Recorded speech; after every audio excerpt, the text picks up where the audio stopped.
नमस्कार दोस्तों, मैं श्याम चतुर्वेदी ब्राइट करियर के इस ऑनलाइन प्लेटफॉर्म पर आप सभी का स्वागत करता हूं। दोस्तों, आज मैं आप लोगों के लिए एमपी आबकारी 2023 में आए हुए क्वेश्चंस लेकर आई हूं मैथ्स के। इन सभी क्वेश्चंस को जितने भी पेपर में अभी आए हुए हैं आबकारी में, इन सभी की सीरीज अपन एक कंटिन्यू करने वाले हैं। तो दोस्तों, मैं आप लोगों को ज़्यादा समय ना लेते हुए आप लोगों को सीधे लेकर चलता हूँ क्वेश्चंस पर। तो आइए दोस्तों, देखते हैं पहला क्वेश्चंस क्या लिखा हुआ है। देखिए, पढ़ते हैं। पहला क्वेश्चन कह रहा है, यदि वर्ग की भुजा में 5 सेंटीमीटर की वृद्धि होती है तब इसके क्षेत्रफल में 175 वर्ग सेंटीमीटर की वृद्धि हो जाती है। वास्तविक वर्ग का परिमाप कितना है ये आपको बताना है। ठीक है, एक स्क्वायर बना हुआ है जिसकी साइड अभी नहीं मालूम। मान लेते हैं इस स्क्वायर की साइड ए है, तो इसका एरिया कितना हो जाएगा, इस स्क्वायर का क्षेत्रफल होगा ए स्क्वायर। अब अगर इसकी भुजा को अपन 5 सेंटीमीटर बढ़ा दें, यानी जो नई भुजा होगी, नई साइड जो होगी, नई भुजा हो जाएगी a+5। तो नया जो क्षेत्रफल होगा, नया क्षेत्रफल आएगा a+5 का होल स्क्वायर। ये वाला एरिया इस एरिया से 175 वर्ग सेंटीमीटर अधिक है। क्वेश्चन ऐसा कह रहा है। ठीक है, इसमें से इसको माइनस कर दें तो बचना चाहिए कितना, 175। तो a+5 का whole square minus A square बराबर 175। इसको ओपन कर दें a+b के होल स्क्वायर से, a square plus b square यानी 25 प्लस 2ab बन जाएगा 10a minus A square is equals to 175। A square minus का ए स्क्वायर प्लस का कैंसल आउट हुआ, 25 को इस तरफ लेकर जाएंगे तो माइनस हो जाएगा। तो 10a is equal to 175 minus 25, तो 10a इज इक्वल टू बचेगा 150। तो 0 से 0 कैंसिल हुआ तो a बराबर आया 15। यानी वर्ग की जो साइड है, जो एक्चुअल साइड है वो कितनी है, 15 सेंटीमीटर। अब अगर वर्ग की भुजा 15 सेंटीमीटर है तो इसका क्या निकालना है, पेरीमीटर यानी परिमाप ज्ञात करना है। क्या ज्ञात करना है, पेरीमीटर यानी परिमाप। तो दोस्तों, वर्ग का परिमाप आप सभी जानते हैं कितना होता है, पेरीमीटर यानी परिमाप बराबर 4 इंटू ए यानी 4 इंटू साइड। 4 इंटू साइड कितनी है, 15 सेंटीमीटर, तो 15 गुणे 4 यानी 60 सेंटीमीटर। इस प्रकार इस क्वेश्चन का आंसर हुआ दूसरा। ये आपके आबकारी पहली शिफ्ट में पहला पेपर में क्वेश्चंस आया हुआ है। सेकंड क्वेश्चन की बात करें दोस्तों, तो देखिए सेकंड क्वेश्चन क्या कहता है, पहली संख्या अन्य दो संख्याओं के योग का 5/6 है। 3 संख्याओं का औसत 26.5 है। पहला नंबर बताइए, यानी पहली संख्या बताइए। 3 संख्याएं हैं, नहीं मालूम। मान लेते हैं कि 3 संख्याएं ए, बी और सी हैं। समझिएगा क्वेश्चन क्या कह रहा है कि पहली संख्या अन्य दो संख्याओं के योग का 5/6 है। तो अन्य दो संख्याओं के योग का यानी b प्लस सी, इसके योग का 5/6 अगर करूँगा तो मुझे क्या मिल जाएगी, पहली संख्या मिल जाएगी यानी ए, पहली कंडीशन।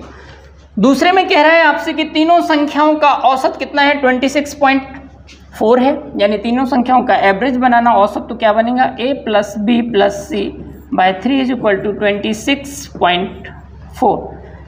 3 इस तरफ ले जाए मल्टीप्लाई में पहुंच जाएगा, तो a plus B plus C is equal to 26.4 into 3। मैं भी मल्टीप्लाई नहीं करूंगा, इसे आगे कैंसिल आउट करूंगा। अब देखिएगा यहाँ पर अगर मैं b प्लस सी बराबर निकालूं, समझिएगा ध्यान से, तो क्या बनेगा, ये 5/6 इस साइड जाएगा तो 6a/5।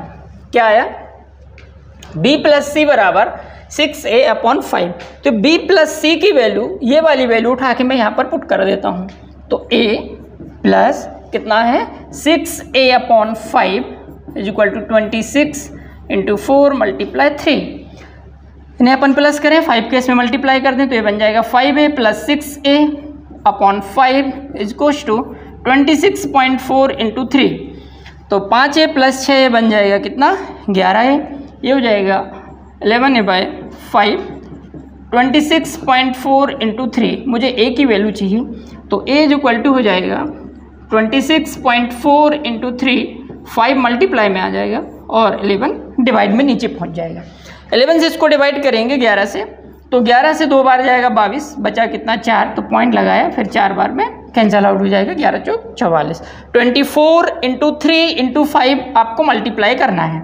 तो मैं 2.4 में 5 से मल्टीप्लाई करूँ तो कितना हो जाएगा, 5 चौका 20, 5 दूना 10, 2 12, कितना आया 12 मल्टीप्लाई 3, तो कितना बन गया ये 12 या 36, 36।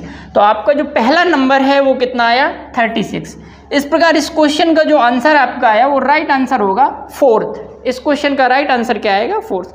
देखिए ये आबकारी में अभी लेटेस्ट 2023 में जो अभी आबकारी के पेपर हुए हैं फरवरी से स्टार्ट, उसमें आए हुए क्वेश्चंस हैं। कितने आसान क्वेश्चन हैं, इन सभी क्वेश्चन को आप चुटकियों में सॉल्व कर सकते हैं। अब इस क्वेश्चन को दोस्तों देखिए, ये क्वेश्चन क्या कहता है कि निम्नलिखित प्रश्न में दो प्रतीकों को परस्पर बदलकर समीकरण को सही करें।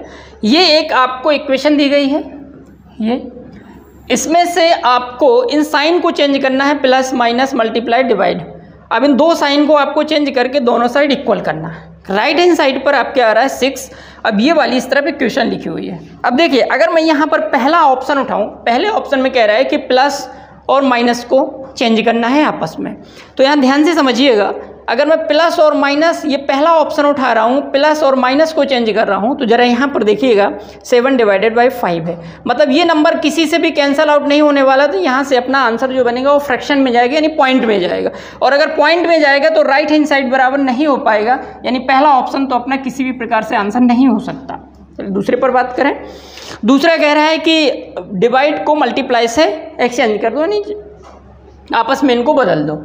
तो जहाँ पर डिवाइड का साइन है वहाँ पर अगर मल्टीप्लाई का साइन लगाएं तो देखिए क्या बनेगा 2 - 16 प्लस 28। जहाँ पर मल्टीप्लाई का साइन है वहाँ पर डिवाइड का साइन लगा दें, और जहाँ पर डिवाइड का साइन है वहाँ मल्टीप्लाई का साइन लगा दें। तो क्या ये इक्वल 6 हो सकता है कि नहीं? हाँ, ये बन सकता है। 7 से आप 28 को डिवाइड करेंगे तो कितनी बार जाएगा 4। फिर 4 से आप 5 को मल्टीप्लाई करेंगे, ये बनेगा 20 प्लस माइनस का 16 प्लस का 2। तो 20 और प्लस 2 कितना हो जाएगा 22। 22 में से जब आप 16 घटाएंगे तो आपके पास बचेगा प्लस का 6, जो कि राइट हैंड और लेफ्ट हैंड साइड दोनों इक्वल प्रूफ हो जाएंगे। तो आपको ये थोड़ा सा ऑप्शन से उठाकर देखना है कि प्लस और माइनस या डिवाइड और मल्टीप्लाई किसको इंटरचेंज किया जाए, किसको आपस में चेंज किया जाए। तो यहाँ से आपको क्वेश्चन से देखते ही वैसे ही समझ में आ जाएगा कि अगर मैं यहाँ पर डिवाइड को चेंज नहीं कर पा रहा हूँ तो 7 कभी भी 5 से डिविजिबल नहीं होगा, और डिविजिबल करेंगे तो पॉइंट में आंसर जाएगा, और पॉइंट में आंसर अपन को नहीं चाहिए। तो इस प्रकार से इस क्वेश्चन का आंसर भी जो आपका आया वो कितना आया, 2nd नंबर का क्वेश्चन आया। सिर्फ बाई ऑप्शन अपन सॉल्व कर सकते हैं। चलिए बढ़ते हैं अगले क्वेश्चन पर। देखिए दोस्तों, इस क्वेश्चन को पढ़िए ध्यान से और समझिए क्या लिखा हुआ है। देखिए इस क्वेश्चन में कह रहा है कि 708 रुपये साधारण ब्याज पर 4 वर्षों में 944 रुपये हो जाता है। ये प्रिंसिपल है 708 रुपये, जो कि साधारण ब्याज पर 4 वर्षों में 944 रुपये बनता है। तो ये क्या बन गया, अमाउंट बन गया।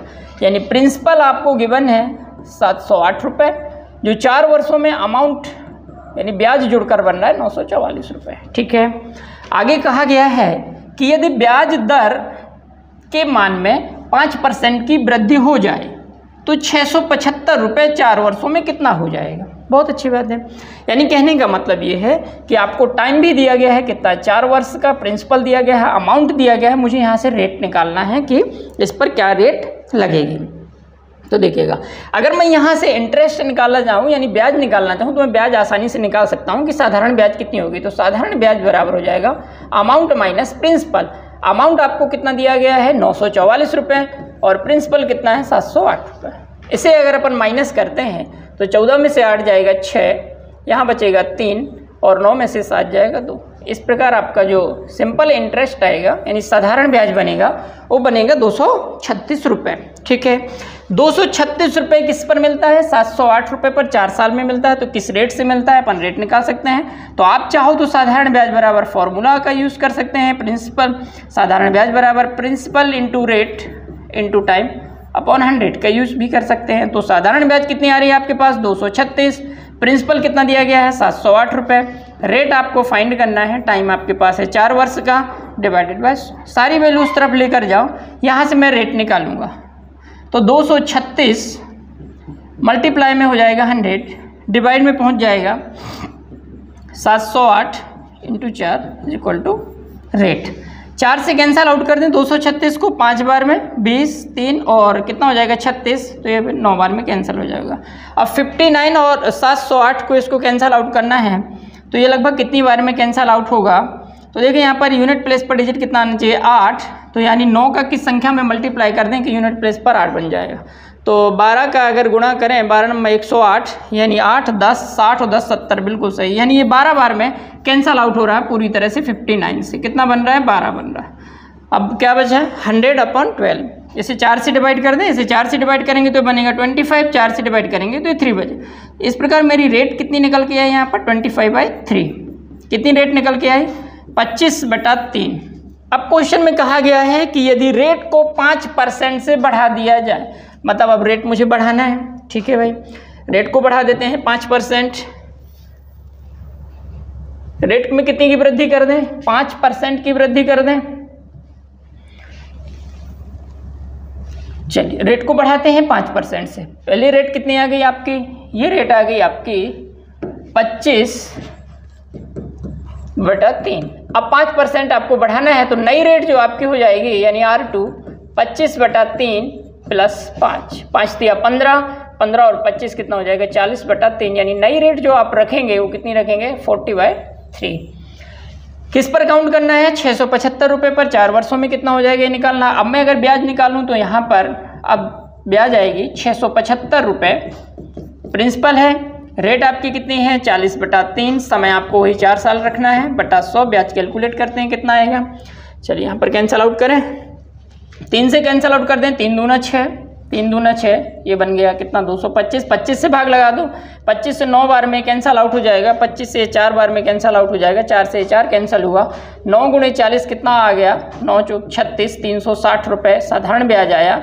आपको बताना है कितना रुपए हो जाएगा, यानी आपको क्या बताना है? अमाउंट बताना है। प्रिंसिपल कितना है आपके पास? 675 रुपये है, तो अमाउंट आप निकाल सकते हो 360 प्लस 675 रुपये। इनको जब आप ऐड करेंगे तो 5 6 7 13 9 और 1 10, 1035 रुपये हो जाएगा। कितना बन जाएगा? 1035 रुपये बन जाएगा। इस प्रकार से इस क्वेश्चन का भी आंसर आपका बनेगा चौथा। इस क्वेश्चन का भी आंसर कितना आएगा दोस्तों? चौथा आंसर इस क्वेश्चन का आएगा। चलिए उम्मीद करता हूँ कि समझ में आ रहे होंगे सारे क्वेश्चन आप सभी लोगों को। देखिए अब नेक्स्ट क्वेश्चन पर पहुँचते हैं अपन।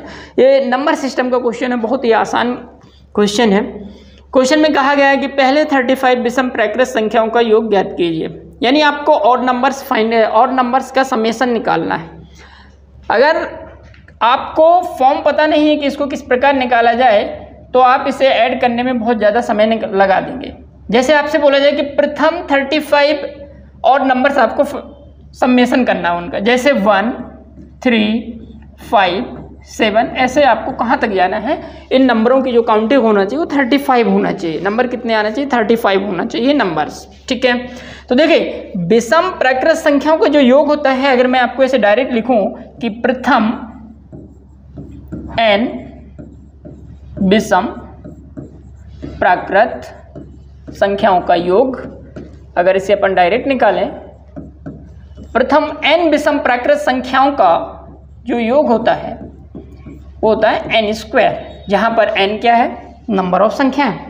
तो यहाँ पर इस क्वेश्चन में आपको क्वेश्चन खुद गिवन कर दे रहा है कि नंबर ऑफ संख्याएं कितनी है? 35 है, यानी n की वैल्यू कितनी दी गई है? 35 दी गई है। तो आपको इनका योग निकालने के लिए कुछ भी नहीं करना, 35 का स्क्वायर कर देना है डायरेक्ट। अब 35 का स्क्वायर तो आप वैसे निकाल सकते हैं कि यूनिट प्लेस का डिजिट कितना है? 5, यानी एक आई अंक 5 है तो 5 का वर्ग करेंगे 25। 3 का गुणा एक आगे आने वाली संख्या में कर देंगे, 4 में कर देंगे तो कितना बन जाएगा? 12 25, यानी 35 का स्क्वायर बना 12 25।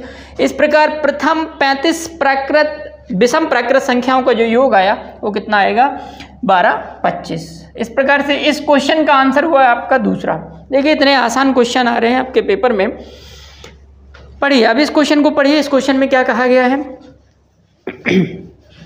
देखिए मैं पढ़ देता हूँ। क्वेश्चन में कहा गया है कि डेटा का बहुलक क्या होगा यदि इसकी माध्यिका और माध्य क्रमशः 12 और 11 दिया गया है। यानी आपको क्या निकालना है? बहुलक निकालना है, मोड फाइंड करना है। यहाँ पर आपको दिया क्या गया है? माध्यिका दी गई है और माध्य दिया गया है। तो देखिए बहुलक बराबर, अब अगर आपको ये डायरेक्ट मालूम है तो आप डायरेक्ट आंसर निकाल सकते हैं कि बहुलक बराबर बहुलक इज इक्वल टू 3 इंटू माध्यिका माइनस 2 इंटू माध्य। डायरेक्ट इस फॉर्म का यूज करेंगे और आप आंसर निकालेंगे। बहुलक इज इक्वल टू होता है 3 इंटू माध्यिका माइनस 2 इंटू माध्य। तो 3 इंटू माध्यिका, माध्यिका कितनी दी गई है? 12, और माध्य कितना दिया गया है? 11। तो ये कितना हो जाएगा? 36, और इसका मल्टीप्लाई करेंगे तो कितना हो जाएगा? 22, और जब 36 में से 22 घटाएंगे तो आपके पास बचेगा कितना, 14। तो इस प्रकार से बहुलक क्या आएगा, 14। इस प्रकार से इस क्वेश्चन का आंसर हुआ ऑप्शन ए राइट आंसर होगा। बहुत ही आसान क्वेश्चन, मैं पहले भी कह रहा हूँ आप लोगों से कि आप अगर थोड़ा सा इन क्वेश्चन को ध्यान से पढ़ेंगे तो आप सारे क्वेश्चन ऐसे। चलिए भाई बढ़ते हैं अब नेक्स्ट क्वेश्चन पर। देखिए अब आपके सामने ये क्वेश्चन लिखा हुआ है 7 नंबर का क्वेश्चन। इस क्वेश्चन में डेटा गिवन है, आपको क्या फाइंड करना है, माध्य फाइंड करना है, यानी आपको माध्य निकालना है। माध्य बराबर होगा summation of F x upon summation of F. तो देखिए अब समेशन ऑफ एफ एक्स यानी पहले एफ एक्स कैसे बनाएंगे, इनका आपस में मल्टीप्लाई करें। 12 का 2 में गुणा करेंगे कितना आ जाएगा, 24। 14 का 3 में गुणा करें 42। 25 का 5 में गुणा करें 125। 8 का 3 में गुणा करें 24। 18 का 7 में गुणा करें 126। इनको आपस में ऐड कर दें तो बन जाएगा आपका समेशन ऑफ एफ एक्स। अब समेशन ऑफ एफ एक्स कितना आ जाएगा, इनको सभी को जोड़ लेते हैं अपन, कितना हो जाएगा, 4 और 2 6 5 11, 15 और 6 21, हासिल 2 आएगा, 4 और 4 8, 2 10, 2 12, 2 14, हासिल बनेगा 1, 2 और 3 341। कितना आया समेशन ऑफ एफ एक्स, 341। अब मुझे निकालना है समेशन ऑफ एफ, यानी इनको फाइंड कर, इनको आपको जोड़ना है, समेशन ऑफ एफ। ये कितना हो जाएगा, ये देखिएगा आप, 4 और 2 6, 6 5 11 और 19 और 8 कितना हो जाएगा 27 के साथ, हासिल कितना आएगा 2 2 3 1 4, 4 और 2 6, 6 और 1 कितना हो जाएगा 7, यानी 77। अब माध्य निकालेंगे तो समेशन ऑफ एफ एक्स कितना आया 341। 341 को किससे डिवाइड करेंगे अपन, 77 से डिवाइड करेंगे। जब 77 से भाग लगाएंगे इसमें तो अब देखिएगा, आप थोड़ा सा ऑप्शंस में देखिएगा, आप जाइएगा पहला ऑप्शन लिखा 6.25। तो देखिएगा अगर मैं 77 से भाग लगा रहा हूँ 341 में तो लगभग कितनी बार जाएगा, लगभग ये 4 बार की समथिंग जाएगा। देखिए 77 × 4, 7 चौक 28, 2 28 2 30, कितना बन रहा है ये आपका 308 बन रहा है। पहला ऑप्शन तो कहीं से कहीं तक नहीं हो सकता कि 1 पॉइंट यानी 1 टाइम्स डिविजिबल नहीं है, तो पहला तो वैसे ही आपका कैंसल आउट हो गया। अब अगर मैं बात करूं 6 बार में, तो 6 बार में इससे बहुत बड़ी संख्या बन रही है, ये आपका यहाँ से स्टार्ट होगा 4 पॉइंट, तो आपको यहीं पर ये वाला ऑप्शन मिल रहा है, कौन सा, दूसरा ऑप्शन, यानी 4.42 समथिंग यहाँ से आपका इसका आंसर बनेगा जब आप 77 से 341 को आप डिवाइड करेंगे, यानी 4 टाइम्स डिविजिबल होगा, फिर पॉइंट में आंसर आएगा। और ये ऑप्शंस आपको बहुत दूर दूर तक दिए गए हैं, तो इस प्रकार से इस क्वेश्चन का जो आंसर बनेगा वो दूसरा आंसर आएगा। चलिए दोस्तों बढ़ते हैं अगले क्वेश्चन पर। देखिएगा अगला क्वेश्चन, नेक्स्ट क्वेश्चन में लिखा हुआ है 65 छात्रों की एक कक्षा का औसत वजन 55.78 किलोग्राम है। जब नए लड़के का वजन कक्षा में शामिल किया जाता है तो माध्य 700 ग्राम से बढ़ जाता है। नए लड़के का वजन ज्ञात कीजिए। ठीक है, अभी औसत आपको, अभी एवरेज कितना दिया गया है, एवरेज वजन अभी आपको दिया गया है 55.78। अब एवरेज कितना बढ़ जाता है एक बच्चे के आने से, 700 ग्राम की वृद्धि हो जाती है। मतलब अब जो नया एवरेज होगा, जो न्यू एवरेज होगा वो इसमें 700 ग्राम की वृद्धि हो जाएगी। तो मैं इसमें अगर 700 ग्राम जोड़ूं तो 700 ग्राम को अगर केजी में कन्वर्ट करूंगा तो 0.7 आएगा। तो नया एवरेज जो बनेगा इसमें 0.7 अपन क्या करेंगे, ऐड कर देंगे। 0.7 जैसे ऐड करेंगे तो कितना बन जाएगा, ये बन जाएगा 6, यानी 56.48। ये जो नया एवरेज आया वो कितना है, 56.48 आया, यानी लगभग अब इतना वजन होना चाहिए सभी का। औसत वजन कितना होना चाहिए, 56.48 आना चाहिए। अब यहाँ पर क्वेश्चन में ये कहा गया है कि बालक के आने से, एक बालक के आने से एवरेज में 700 ग्राम की वृद्धि हो रही है। अगर औसत 700 ग्राम से बढ़ रहा है तो इसका मतलब ये हुआ कि प्रत्येक छात्र के वजन में 700 ग्राम की वृद्धि हुई। प्रत्येक छात्र के वजन में कितने की वृद्धि हुई, 700 ग्राम की वृद्धि हुई। जैसे आपसे कहा जाए कि 5, थोड़ी देर के लिए समझिएगा, जैसे आपसे कहा जाए कि 5 संख्याओं का औसत मैंने बोल दिया कि 4 है, और आपसे बोला जाए कि एक नई संख्या जोड़ दी गई, या प्रत्येक संख्या में बोल दिया जाए कि आपसे 2 जोड़ दिया जाए, तो नया एवरेज अगर बोल दिया जाए कि 6 हो रहा है, तो बोला जाए पहले एवरेज 4 था अब एवरेज 6 हो रहा है। तो आपसे पूछा जाए कि नई संख्या में यानी प्रत्येक संख्या में कितनी की वृद्धि हुई, तो प्रत्येक संख्या में 2-2 की वृद्धि हुई। तो इसी प्रकार से अगर औसत आपका 700 ग्राम से बढ़ रहा है, इसका मतलब ये हुआ कि प्रत्येक छात्र के वजन में 700 ग्राम की वृद्धि हो रही है। कितने छात्र हैं, 65 छात्र हैं, तो टोटल वृद्धि कितनी होगी, तो 65 × 700 कितना बनेगा, 7 × 35, 3 42, 3 45, और इसको अपन 1000 से डिवाइड कर दें तो ये बन जाएगा 45.5 kg। अब नए छात्र का वजन निकालना है तो 45.5 ये और ऐड कर दो तो कितना बन जाएगा 9, 11, 1, 9 और 1, 10, यानी जो नया छात्र आया उसका वजन हुआ 101.98 kg। अब ऐसा कोई ऑप्शन है? ऐसा कोई ऑप्शन नहीं है, मतलब लगभग ये कितना बन रहा है 102 kg के। तो इस क्वेश्चन का जो आंसर बनेगा वो आपका होगा पहला क्वेश्चन, पहला ऑप्शन इस क्वेश्चन का आंसर होगा 102 kg का। बात समझ में आ गई सभी को? चलिए बढ़ते हैं अगले क्वेश्चन पर। देखिएगा नेक्स्ट क्वेश्चन। नेक्स्ट क्वेश्चन आपका सिंप्लीफिकेशन का क्वेश्चन है, ये तो आप आसानी से सॉल्व कर सकते हैं। क्वेश्चन में कहा गया है कि 200 का 104%, ठीक है, 200 का 104%। फिर बात करें 350 का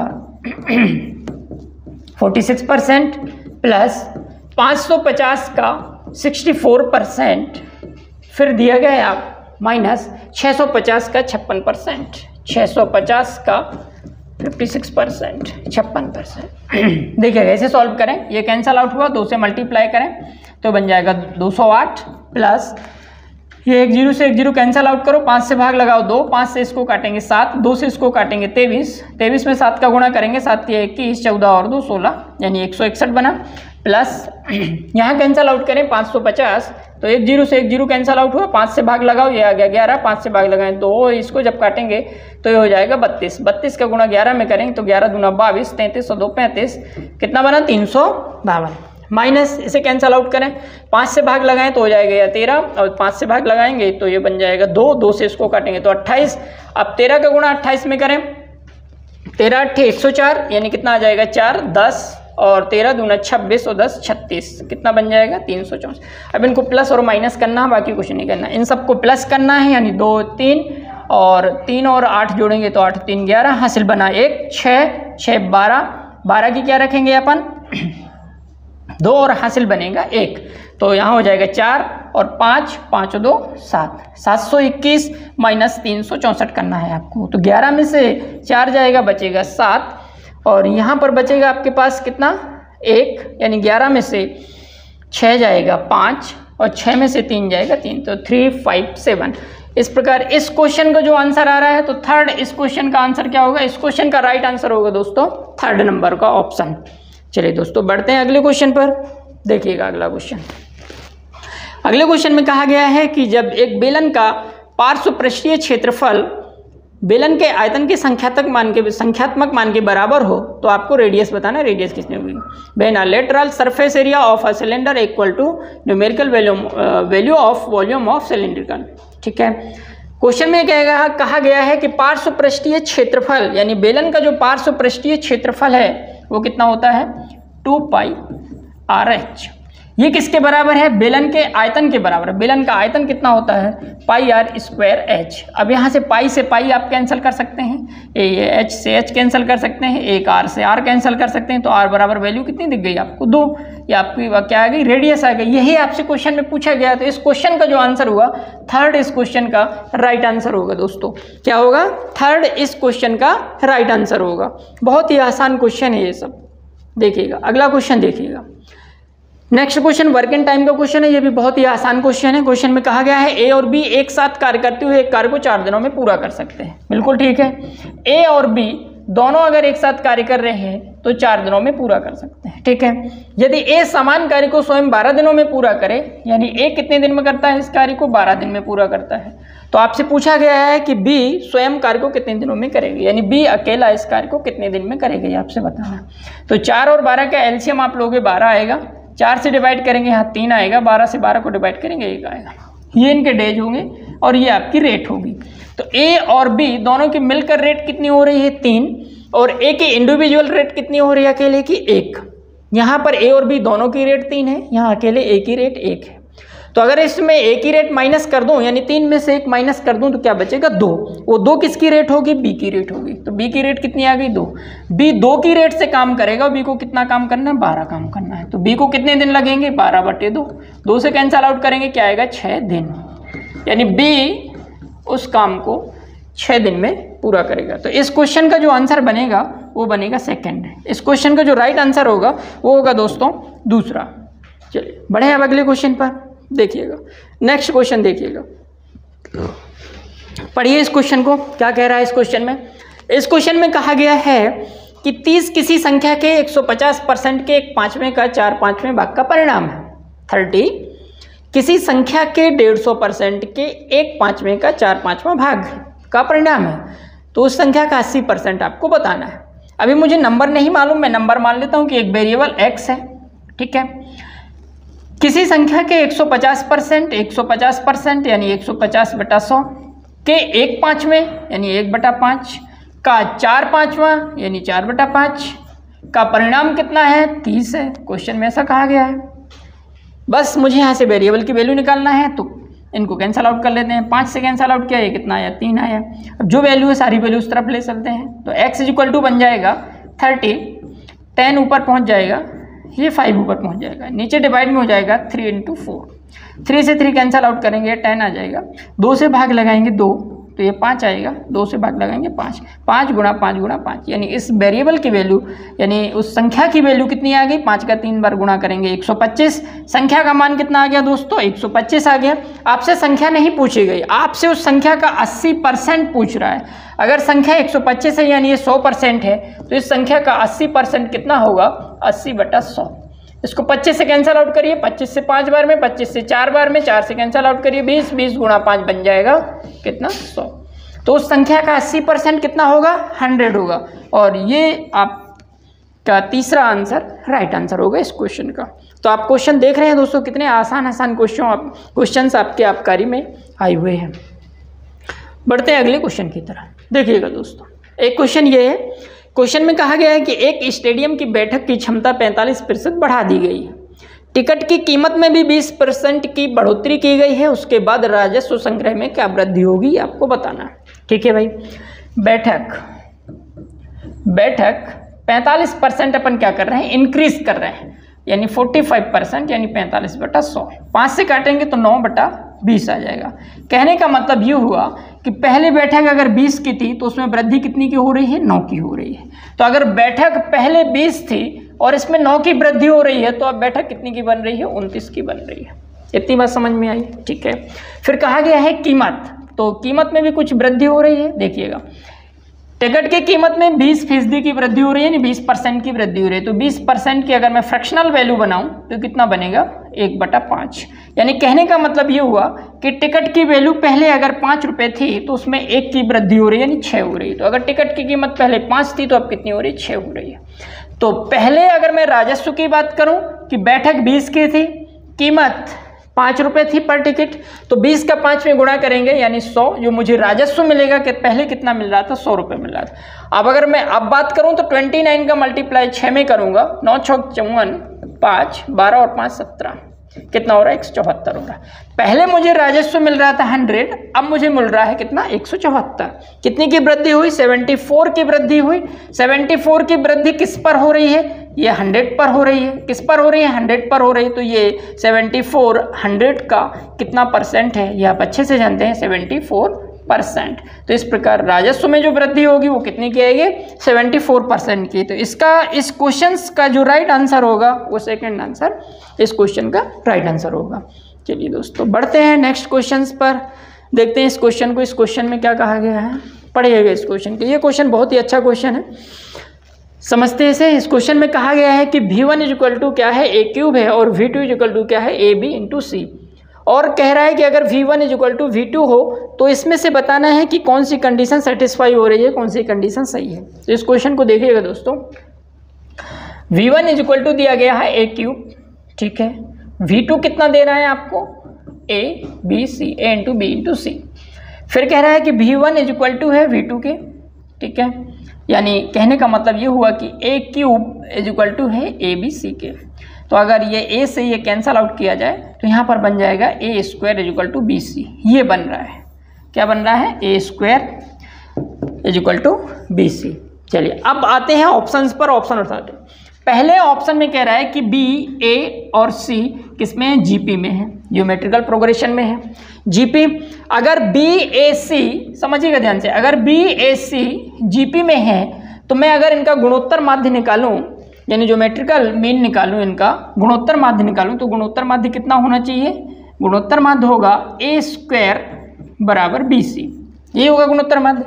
तो A square is equal to B C, और यहाँ पर भी क्या कह रहा है, A square is equal to B C, मतलब पहला ऑप्शन इस कंडीशन को सेटिस्फाई कर रहा है, यानी इस प्रकार इस क्वेश्चन का जो आंसर होगा वो पहला होगा। फिर भी अब दूसरे क्वेश्चन की अपन बात कर लेते हैं। क्वेश्चन का आंसर तो आ गया, आंसर अपना क्या है, पहला।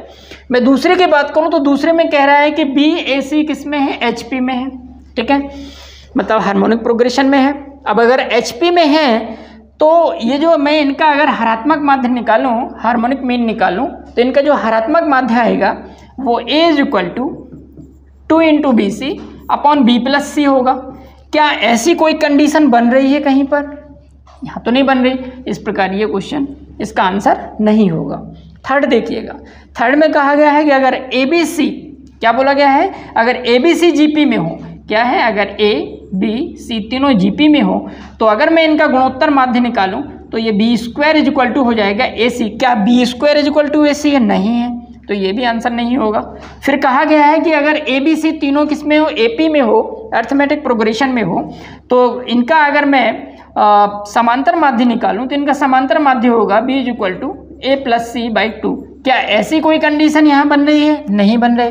यानी इस कंडीशन को कौन सा ऑप्शन सेटिस्फाई कर रहा है दोस्तों? तो इस कंडीशन को पहला ऑप्शन आपका सेटिस्फाई कर रहा है। इस प्रकार इस क्वेश्चन का आंसर जो बनेगा वो इस क्वेश्चन का आंसर आपका पहला आंसर होगा। तो दोस्तों आज की सीरीज में मैंने इतने ही क्वेश्चन रखे हैं।